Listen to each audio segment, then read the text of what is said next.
You don't need to open the TikTok app every time to search anything on TikTok.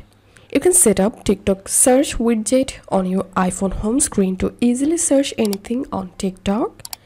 To do so, you have to install or update the TikTok app on your iPhone, then log into your account. Now, tap and hold on a empty place on your iPhone home screen.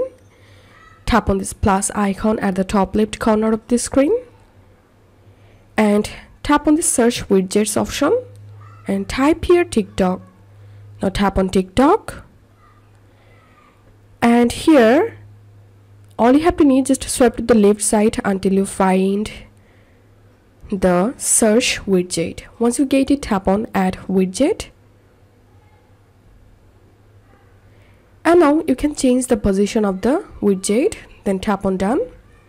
So here you can see the search widget has been successfully added.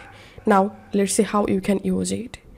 Tap on search on TikTok, and now you can search anything from here.